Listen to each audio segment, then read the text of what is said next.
What's your favorite old-time black and white TV show that only lasted 2 seasons, yet somehow is still a popular name? Birth of a Nation. That's right, Addams Family.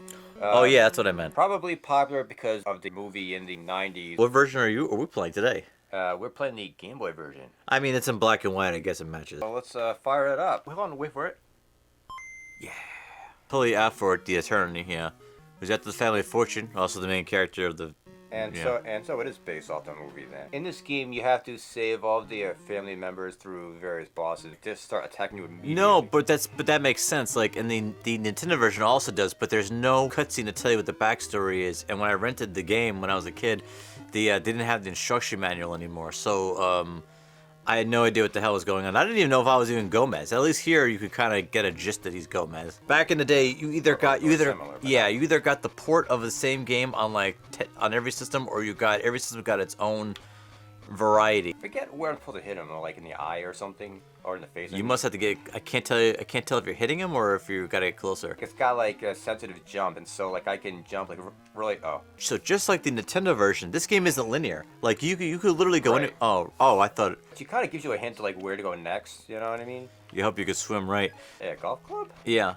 She said you were going to go. I thought maybe you need like a special weapon. You know, it's kind of like Mega Man. Most Addams Family games are actually involve outsiders trying to figure out the house and not like die. So I don't remember which basement door, or which basement stairs. It's either the first one or the second one. Wouldn't it be funny? This is the same basement from Home Alone. It's got like rats in your way and bats in your way. And look, go ahead and see your Home Alone review from last year. I haven't beaten this boss before, so I don't know what to do. You might have to attack him from under or above the spear. So see how the spears are blocking everything.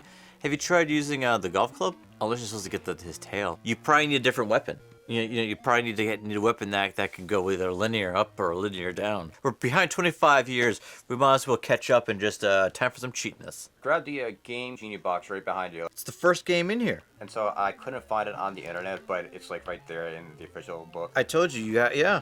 Look at that. You were right about this ridiculously tiny book. Don't forget, folks, cheaters always win. 6EA. E. A. There's no clues about his cheating, you know, like it's not a big brick sticking out the top of the Game Boy. It's a game enhancer. It says it here, video game enhancer. It enhances it, makes it HD. Well, they can't say what it is. Like, they can't say game hack device. To be honest, like, cheating kind of takes all the fun out of the game. Well, I remember when I was a kid, the reason why everyone used Game Genie was because you had some games that were so hard, where it was just like all they want to do is enjoy this game. Nobody's out there for the challenge. This is a generation where we just give trophies just out to everybody. You want to play this? You could have gone deeper into the house. That should be the river, I think. Here, let me pick up the S, because who knows what the S does. Oh, your Frankenstein or something? Or a fish man? Oh, damn it. Oh, what did you touch? I just touched these glaciers that look like just like a bunch of old jagged teeth. You'd think Gomez would be better at moving around his own damn house. Move in a zigzag pattern so you can stay in about the middle of the water. I can see. Yeah, like you got it. I just have to make sure I don't zig when I mean the zag. I wonder how many platformers there were on the Game Boy. Because, like, I would say, it was like, the 90s. They're all platformers. This is some like Atari moment here where like you have to like make sure you don't touch any of the pixel squares. Sure, the Game Boy and the Nintendo had like start and select, but really like it just had two buttons. And the Game Boy. Hey man, don't be knocking it, man. Those two buttons were like so advanced. You know what? Just like using knives. You know. I tried to. I don't know if you noticed, the knives didn't kill any fish. Leave it to a member of the Addams family that their version of swimming is just walking. One more. Give one more. Nice. Oh wow, you're not kidding. Wow. Thanks, sir. I can offer you nothing but my gratitude and these ice cubes. Go to the first. You want to switch? No. Oh wow, I'm so glad this ice cube. No, like it's used to float across the water. By the time like 1998 came around and 1999 came around, I was kind of sick of platformers. Oh like, yeah, I know. Oh, now Frankenstein. We're similar to do now? Do I go back into the icebox? Oh, it's like one of those like ice physics. Yeah, right. Up, jump. Ah! Oh, I was really hoping this game would be featuring John Adams and his brother Samuel Adams in his quest to make beer and become president. Well, people just know him because somebody took advantage of his name and like made their own brand of beer. How do you know that? I mean, do you think he didn't brew beer? I mean, like, what else was there to do in the maybe 1700s? he did, but I doubt that they hold the rights. Like 200 years later. Like I think the word. Oh my God! Yeah, Wait a minute. Supposed to drop the ice cubes, I think. Oh right. Oh. Oh. This game sucks. I told you. It's funny. Every platformer had an ice level. I just remember this.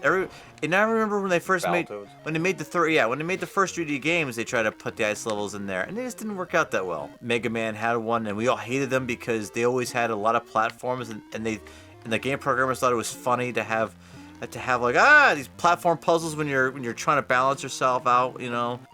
Someday, what I want to do? I want to go to a gaming convention, and I want to go to every table, and I want to try to find the old school programmers, and I want to find an old school programmer who and I don't care if he programmed like Mario Brothers or Battletoads or a Final Fantasy game. I want to know if he ever programmed an ice level, and I want to punch him in the face. I have a fire whip, and I could it have melted some things. Just drop the damn cube. There you go. Huh? What? Oh, come on! I didn't slide off it. I jumped up no, and the ceiling was sharp. No, you're supposed to slide off. I guess you're right. No. Dude, the whole thing. No, this game is ridiculous. No. You know what that is? That's the same crap that we saw in Beetlejuice. Remember Beetlejuice? Yeah. We had the platforms that would disappear, and then like if you tried to jump off the platform, you would hit the spikes on the ceiling. Oh, come on! Dude, how did you screw that up? The ice cubes move, and you stand perfectly still. You have to physically move yourself with the ice cube. I kid you not. What do you think about this game? The game sucks. I think the game only makes. I think you know what it is. We keep forgetting that platformers 30 years ago, any video game 30 years ago was actually meant for you to not beat in a weekend. People didn't have smartphones back then, so if you were gonna have a time sink, it was called a Game Boy. Game Boy didn't have Candy Crunch on it, but it had this stuff. So that's basically what the story is behind Addams Family and every other game made for the Game Boy. So what Game Boy game would you like to see next? This is totally not a flashcard. Yeah, right.